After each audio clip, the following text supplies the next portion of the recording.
Hey, yeah, what's going on? Today's video, we're going to talk about qualifications before even thinking about getting your CDL. Like, you look at my previous video, I talked about preparing for your CDL and things you need to have in order. In this video, we're going to talk about qualifications that need to be met before DMV or driver services, depending on what they call what state you're in, are going to even issue you a CDL. Stay tuned.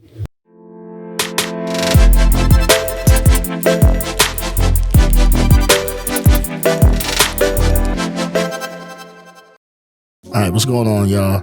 Welcome back to Truth and Trucking 101. This is your boy Mel Magawal Yehudi. Today we're going to talk about the qualifications that need to be met to obtain your CDL from your local state, either your Department of Motor Vehicles or Driver Services, depending on what state you're living in.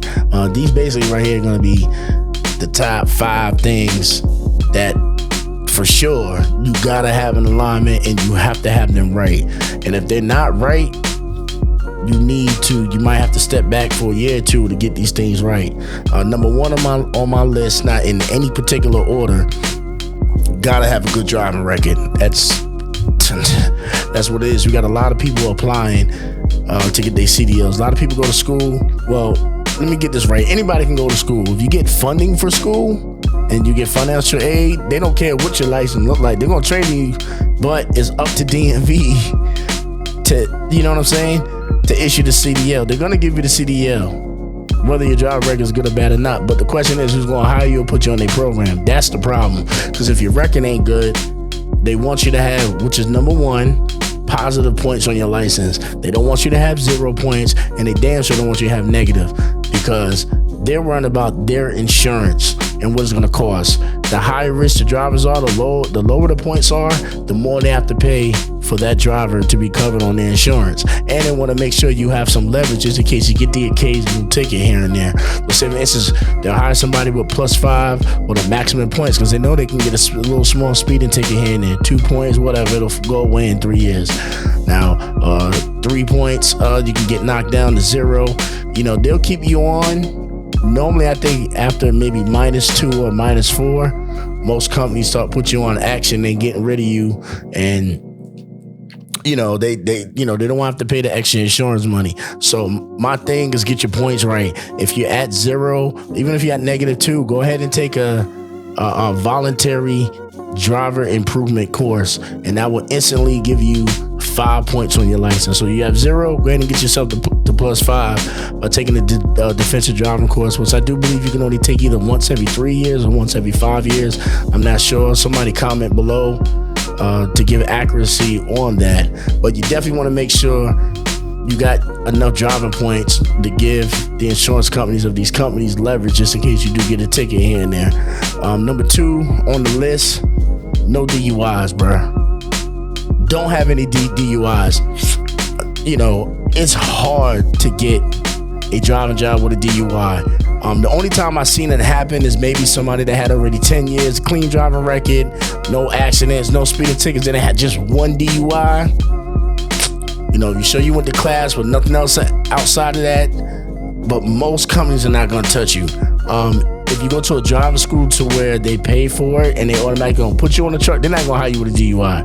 You're going to have to go to community college or something like that to get your driving, to get your CDL. And even if you do get your CDL, they're not going to get it. You're going to have to wait for that joker to fall off. Especially with no experience, I don't think they're going to mess with you 9 times out of 10.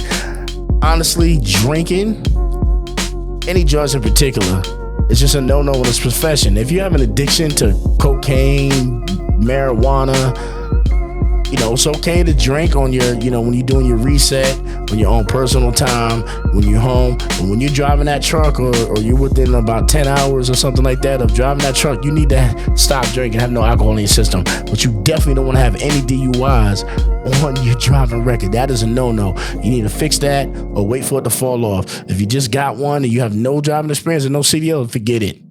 Because you're going to get your CDL, nobody's going to hire you for another 5 years or whatever until it falls off. So I recommend just stay away from the alcohol.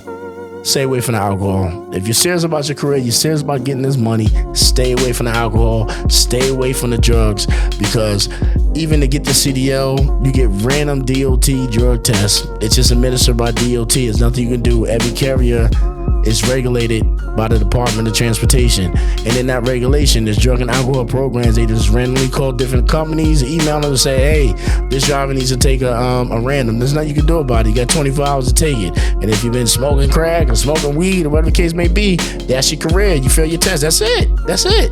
And then they have they got a drug and alcohol registry now. So if you fail one with a company, it follows you with your driving record. They check that too. So like I said, number 2 on the list, definitely no DUIs and stay away from the drugs. Number 3 on the list, you have to be at least 18 years old. Some states is 21, but most states you have to be minimum 18 years old. So if you dropped out of college early or graduated early or got kicked out the house or something trying to get a career, unfortunately you gotta wait till you're 18 years old. I mean, that's just what it is. I kind of agree with that. I think it should be 21. Not saying an 18-year-old can't drive a truck, but I feel like, that's just what it is. You know what I mean? But you got to be 18 years old. There's really nothing around that. You know what I mean? But yeah, you could definitely go to truck driving school at 17, but just hope by the time you graduate, you're 18 years old, or you might have to wait to take that test. So that's a very simple one there. Number 4, I would recommend definitely getting your, it's not really required, but this is more of a recommendation, is getting your CDL permit.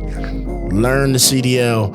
Learn the test, learn the jargon, learn learn about the air brakes, learn the general knowledge, learn all the jargon and all the terms before you even go to school. That'll put you ahead of the class, because a lot of these schools, especially if you go to like a driving academy, they will fail you and set you back a week. And if you fail that second week, you're out of there. They kick you out of school. That's how some driving schools are. So like when you first go to driving school, most of the time is classrooms the first 2 weeks, a month, depending on how long it is.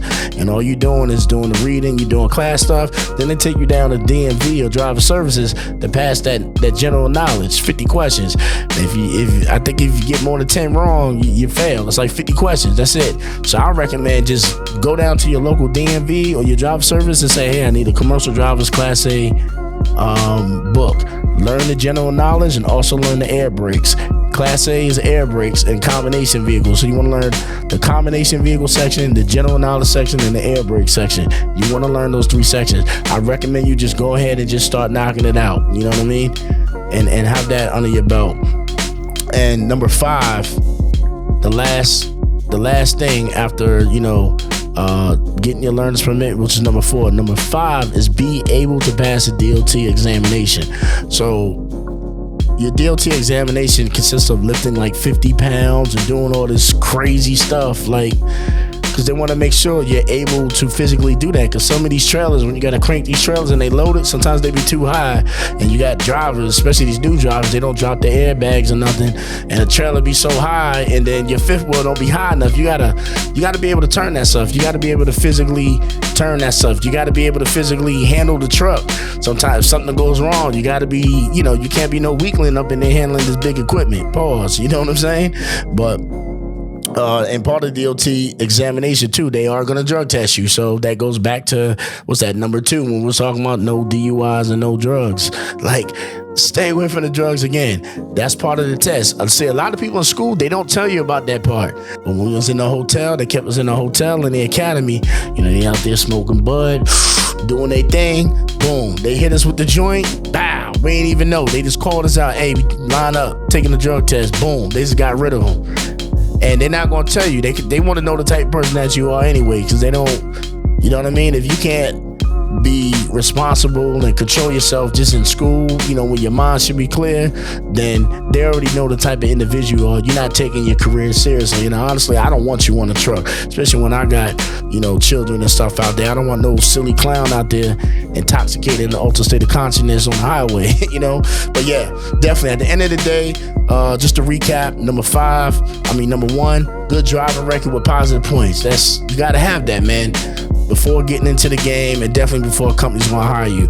Definitely have no DUIs, no drug charges, nothing like that. Stay away from the drugs, man. This is not the career for that. If you can't handle your drug stuff, I don't know, start a company as a landscaper or something where nobody's like, I don't know, but trucking just ain't for you. Don't do it. You're handling dangerous equipment, especially if you're pulling hazmat. Come on, man. It just makes sense. You know what I mean? Gotta be 18 years old. No way around that. This is when you was born. No way around that. Definitely recommend getting a permit so you can learn the truck, learn the general knowledge and the air brakes and combination vehicle sections of that book. So that way you can breeze through the first part of your schooling, for trucking. And like I said, last but not least, number 5, be able to pass that DLT examination. If you're a weakling, start working out a little bit. Make sure you can lift 50 pounds and carry it around and do all this crazy stuff. Make sure, you're able to do that. You know what I mean? And like I said, they're going to drug test you too at the end of that. So, but yeah, that's it for the video. If you found any of this information helpful, please go ahead and like. And if you haven't already subscribed, go ahead and subscribe. Because again, I'm going to be dropping videos once a week with content related to CDL and truck driving stuff, where it comes to getting your CDL, to being an owner operator, to growing your business and having a big base business or whatever in the trucking industry. But yeah, it's your boy Mel Magawar Yehudi with Truth and Trucking 101, and I'm out. Peace.